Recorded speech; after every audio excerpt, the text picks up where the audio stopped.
BC సంఘర్షణ సమితి ఆధ్వర్యంలో తిరుపతి శ్రీ పద్మావతి మహిళా విశ్వవిద్యాలయం కూడల్లో సావిత్రిబాయి పూలే విగ్రహావిష్కరణ కార్యక్రమం ఘనంగా నిర్వహించారు.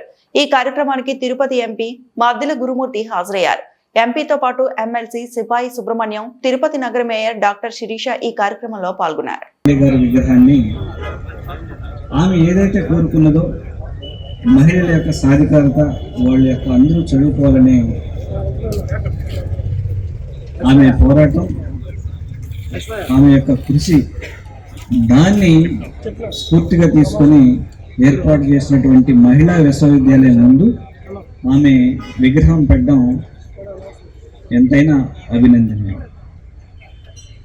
200 సంవత్సరాల క్రితం అప్పటి సమాజం ఏ విధంగా ఉంటుందో మనం ఊహించుకోవచ్చు. ఎన్నో మూఢనమ్మకాలతో ఉన్నటువంటి ఆ సమాజంలో ఆమె మహిళలకి చదువు నేర్పించడానికి ఎన్నో కష్టాలకు వచ్చి జ్యోతిరావు పూలే గారి యొక్క ఆశయాల్ని, వాళ్ళిద్దరు దంపతుల యొక్క ఆశయాల్ని ముందుకు తీసుకెళ్లడంలో సక్సెస్ అయ్యారు. అదే స్ఫూర్తిని ఇప్పటి వరకు కొనసాగించాలి. ప్రతి ఒక్కరూ బాలబాలికలు చదువుకోవాలి, వాళ్ళ యొక్క జీవితంలో మంచి ఉన్నత స్థాయిని అందుకోవాలి. ఏదైనా మనం ఒక బ్యానర్ పెడితే కొన్ని వందల వేల మందికి మాత్రమే స్ఫూర్తినిస్తాయి. అదే ఒక విగ్రహాన్ని ఏర్పాటు చేస్తే కొన్ని కోట్ల మందికి స్ఫూర్తినిస్తాయి, ఎప్పటికీ తరాల పాటు నిలబడతాయి.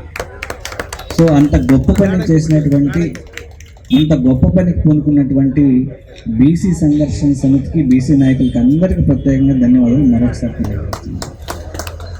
ఆ స్ఫూర్తిని పుచ్చుకొని గౌరవ మాజీ ముఖ్యమంత్రి వైఎస్ జగన్మోహన్ రెడ్డి గారు ఉన్నటువంటి స్కూల్ ఇన్ఫ్రాస్ట్రక్చర్ మొత్తం సమూలంగా మార్చేసి గ్రామీణ ప్రాంతాల్లో ఉన్నటువంటి పేదలకు కూడా మంచి నాణ్యమైన విద్య అందాలని, ప్రపంచ ప్రమాణాలతో కూడినటువంటి ఇంగ్లీష్ మీడియం విద్యతో పాటు వాళ్ళు చదువుకునే పరిసరాలన్నీ పరిశుభ్రంగా ఉండాలని, వాళ్ళ స్కూల్ బిల్డింగ్కి అన్నిటికీ కూడా ఎలక్ట్రిఫికేషన్ దగ్గర నుంచి, మంచి ఆర్ఓ వాటర్ దగ్గర నుంచి, వాళ్ళకి స్కూల్ యూనిఫామ్స్ దగ్గర నుంచి, మంచి క్వాలిటీ బ్యాగ్స్ దగ్గర నుంచి, పుస్తకాల దగ్గర నుంచి, దీంతో పాటు తల్లిదండ్రులు వాళ్ళని స్కూల్కి పంపకుండా ఎక్కడ ఆపుతారని వాళ్ళ అకౌంట్లో కూడా అమ్మఒడి ద్వారా డబ్బులు వేసి వాళ్ళ యొక్క విద్య నిరాటంకంగా కొనసాగించడానికి ఆయన ఎంతో కృషి చేశారు, మనకు అందరికీ తెలిసిందే. ఆ స్ఫూర్తిని ప్రభుత్వాలు మారిపోయినాయని కాకుండా ఆ స్ఫూర్తిని కొనసాగిస్తూ ప్రతి ఒక్క బిడ్డ మంచి చదువుకొని ఉన్నత స్థాయి ఎదగడానికి అన్ని ప్రభుత్వాలు తోడ్పడాలి.